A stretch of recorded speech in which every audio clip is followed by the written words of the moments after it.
Eh bien, bonjour à tous, à toutes et à tous. Je suis Jean-Bernard Manceau, donc conseiller international au sein de CCI International Pays de la Loire. Pour faire simple, nous sommes une équipe d'une douzaine de personnes, dont 9 conseillers en entreprise, 9 conseillers internationaux en entreprise, 3 en Loire-Atlantique, 1 en Vendée, 3 en Maine-et-Loire, 1 en Sarthe, 1 en Mayenne. Voilà, donc notre rôle est d'accompagner des entreprises à l'international. Nous passons 80-90% de notre temps avec les chefs d'entreprise ou les directeurs commerciaux pour les aider à progresser et à s'internationaliser. Donc nous sommes très pratiques et nous avons tous une expérience de entre 10 et 20 ans à l'export dans le privé. Donc quand on dit parcours, c'est pas forcément parcours de combattant, même si je suis un ancien militaire, mais bon, il y a effectivement un certain nombre de prérequis à mettre en place et être parfaitement conscient. Alors plusieurs types de façons de procéder. Donc première chose, le business plan export, que l'on fait souvent ensemble, avec le conseiller en entreprise. Après, ça permet de définir l'offre export, d'adapter ses produits, et puis d'avoir un soutien. Souvent, nos interlocuteurs, qu'ils soient chefs d'entreprise ou directeurs commerciaux, sont souvent des chefs d'entreprise, en tout cas issus de PME ou TPE. Donc, le temps, la disponibilité est relativement limité. Donc, on conseille souvent de faire appel à des stagiaires. Alors, stagiaires, que ce soit étudiants en fin de cycle, école de commerce ou technique, ou, j'en parlerai très rapidement, mais il y a un excellent exemple dans la salle, Frédéric, que j'ai vu tout à l'heure, qui est issu de notre centre de promotion du commerce international, responsable international, qui est une formation en alternance pendant 1 an à la CCI de Nantes, et dont nous sommes les tuteurs pendant, voilà, Frédéric, merci, voilà, il peut se lever, d'autant plus qu'il a été major de la promotion de l'année dernière, et recruté par l'entreprise dans laquelle il a fait sa formation en alternance. Donc voilà, stagiaire sous divers. Alors, qui aide là aussi à préparer soit des missions, soit des salons, participer à des salons, ça a été son cas. Tout à l'heure, la personne de Business France rappelait effectivement la participation à des salons ou à des missions collectives, voire individuelles. Bon, je dirais là, on est dans des entreprises, vous verrez, tout de suite passer au slide suivant, excusez-moi, dans ce sens-là. On a volontairement distingué 3 types d'entreprises, que sont les entreprises débutantes, les entreprises qui pratiquent l'export de temps en temps, les occasionnelles, et les entreprises qui pratiquent de façon individuelle, donc des entreprises régulières à l'export. En fonction de ceci, vous verrez au fil des slides, je ne vais pas non plus vous abreuver de définitions qui sont déjà écrites des différentes aides. Vous verrez les aides que la région, alors juste à titre indicatif, donc cette présentation sera mise en ligne à l'issue, soit sur UCD, soit sur votre site de la FIM. Vous verrez volontairement, vous avez des petits logos, Région Pays de la Loire et République française. Je pense qu'un certain nombre de vous ne sont pas ont leur entreprise en dehors des Pays de la Loire. Donc vous êtes tous des Pays de la Loire? Non? Bon, donc, voilà. On ne fait pas de ségrégation, simplement. La région Pays de la Loire est une région qui est généreuse, on va dire sous ce terme-là, en aide, en soutien à l'export. Donc effectivement, il y a ces aides spécifiques à la région et les aides ou avances remboursables au niveau de l'État. Et donc là, vous avez le logo de la République française. Donc VIE, on en parlera, volontaire international en entreprise, pour ceux qui ne savent pas. Donc c'est un jeune de moins de 28 ans qui part pendant 6 à 24 mois à l'étranger pour le compte de l'entreprise, soit aidé financièrement, on le verra à 100% par la région Pays de la Loire, soit c'est on va dire, c'est un salaire sans charge patronale pour toute entreprise française. Et puis dernier pas, c'est le recrutement d'un cadre export, d'un chargé de mission export au sein de l'entreprise. Donc la première des choses, c'est tout ce qui concerne la communication. Communication à l'étranger, bon, je dirais de prime abord en anglais, donc c'est la première des choses, hein, se faire connaître, se doter d'outils de communication et de marketing. Donc aujourd'hui, vous avez une aide spécifique à la région Pays de la Loire, vous voyez le logo qui vous permet de traduire ou de créer un site internet en langue étrangère, des brochures en langue étrangère, des kakémonos et autres pour participer à des manifestations à l'étranger. Donc de 2 000 €, c'est-à-dire une prise en charge à 50% de 4 000 € maximum. Donc je dirais que c'est la première des choses. C'est comme parler anglais, c'est un prérequis pour faire de l'international. Voilà.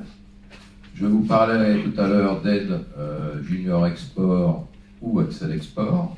Donc aujourd'hui, une entreprise qui a la volonté, je dis toujours que la première chose vitale, c'est la volonté du chef d'entreprise d'aller à l'export.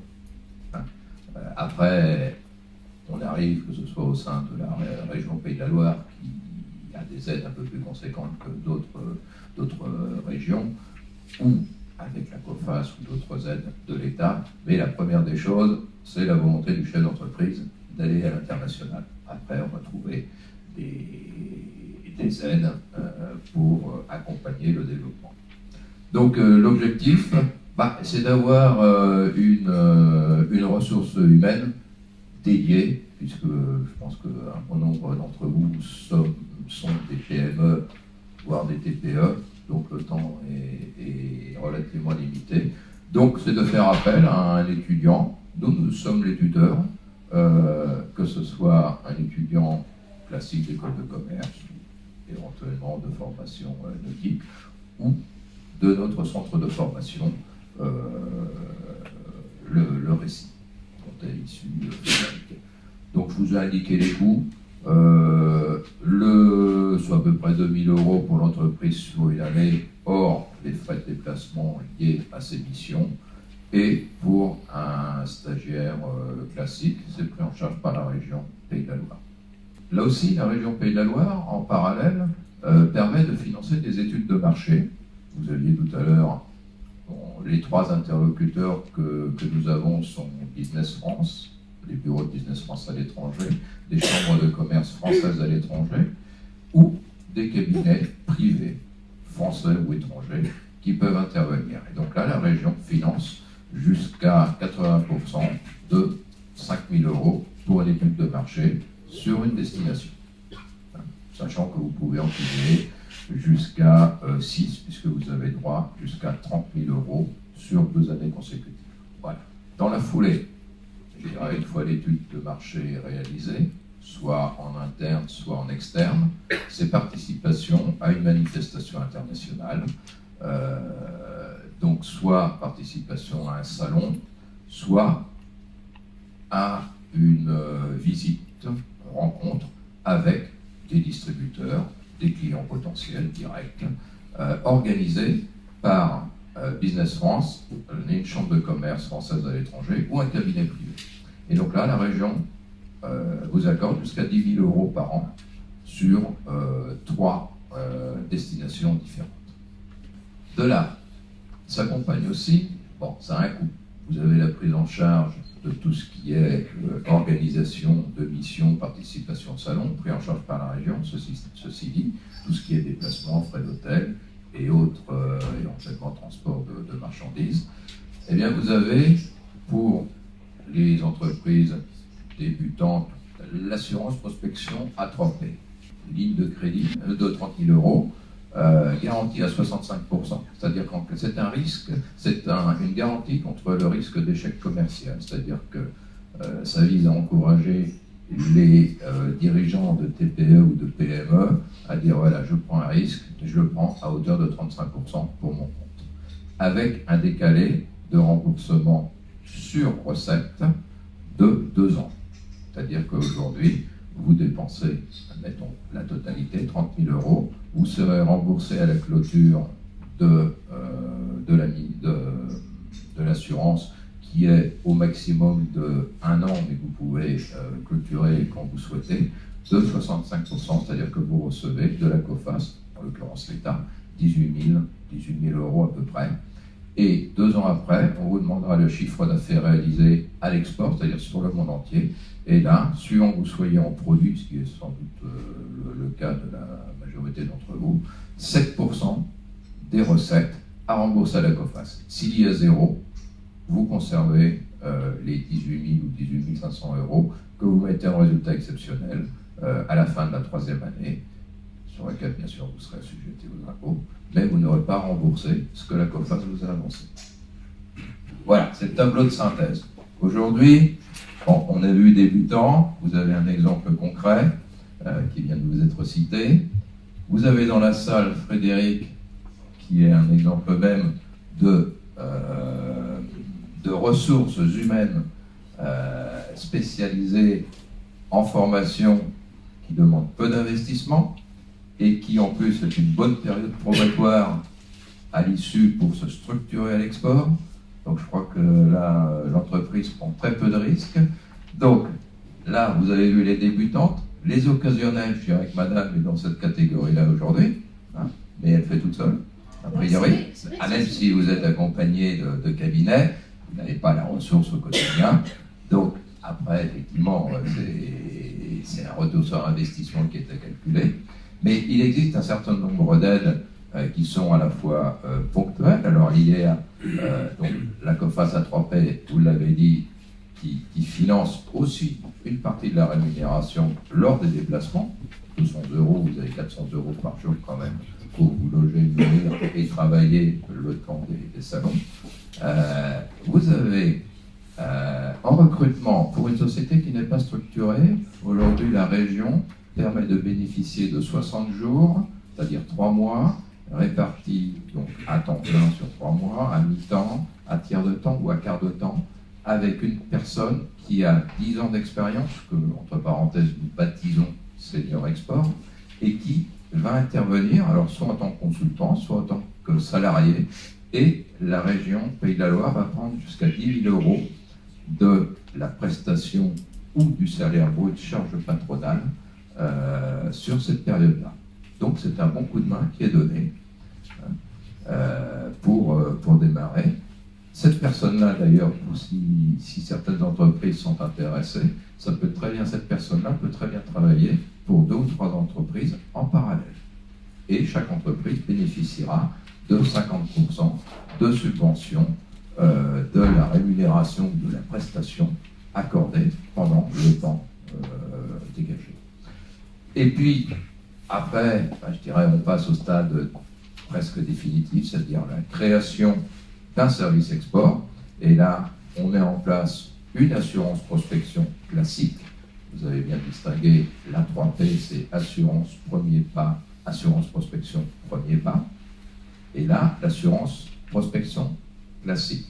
Le gros avantage qu'elle a, c'est qu'elle est étalée sur entre 2 et 3 ans. En réalité, c'est de 1 à 4 ans, mais bon, on se limite à 2 ou 3 ans, et qu'elle va prendre en charge toujours 65%, le degré, enfin le taux de quotité de garantie est de 65%. Donc, le risque imparti à la société est de 35%, y compris sur le salaire de la personne embauchée, ce qui en général représente le plus gros poste. Et puis toutes les dépenses. Et dès lors que vous avez recruté une personne en CDD d'au moins 6 mois dédié à 100% à l'export, que vous avez recruté un VIE, volontaire international en entreprise, et ou un CDI, vous allez bénéficier pendant 2 ans d'un crédit d'impôt qui va être à hauteur de 50% des dépenses hors rémunération liées à toutes les marches internationales dans le monde entier. 50% en crédit d'impôt, on va dire c'est du net décalé d'un an, pendant 2 années consécutives. C'est-à-dire que pour 40 000 francs, 40 000 euros, pardon, vous pouvez bénéficier jusqu'à 20 000 euros de crédit d'impôt, 2 années consécutives. C'est le montage que l'on a fait avec Polyessine, on peut le citer, puisque Frédéric a intégré l'entreprise. Voilà. Et puis la dernière, tout à l'heure, j'entendais la personne de Business France de dire il est fortement conseillé de s'installer, de se structurer à l'étranger. Bon, je dirais par expérience personnelle que tout ce qui est États-Unis, enfin pays anglo-saxons, le direct, c'est ce qui marche le mieux. Et je rejoins totalement ce qu'elle disait, c'est que money, time is money. Donc, si ça ne rapporte pas tout de suite, les impôts donnent tout de suite. Donc, il vaut mieux avoir quelqu'un en une ressource interne qui va se déplacer assez fréquemment sur place, qui va avoir les contacts directs et qui va faire le suivi. Et vous verrez, les Américains ne négocient jamais. Ça aussi, c'est l'expérience que j'ai.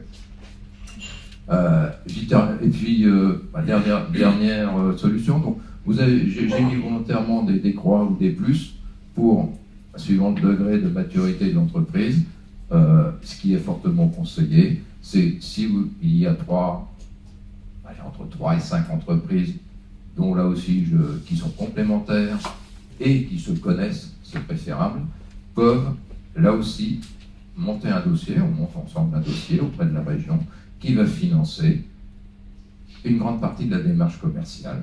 Pour vous donner un ordre d'idée, aujourd'hui, on est autour de 100 000 euros sur 2 ans.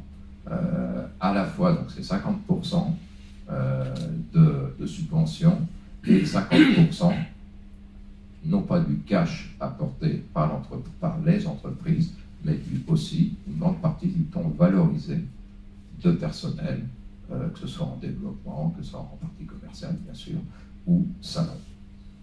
Voilà. Donc, je pense qu'avec ce tableau-là, et puis des détails que vous allez retrouver, volontairement, je suis passé à la demande de M. Carby, sur les différentes, je vais vous les montrer, voilà, les différentes aides. Vous voyez, on a mis les cibles régulières. Vous avez à peu près toutes les conditions. Et puis, écoutez, je vous recommande de nous contacter. Alors, nous sommes 3 sur la région, sur la Loire-Atlantique, 3 en Maine-et-Loire. Vous allez sur notre site www.cci Pays de la Loire et vous allez retrouver les différents interlocuteurs.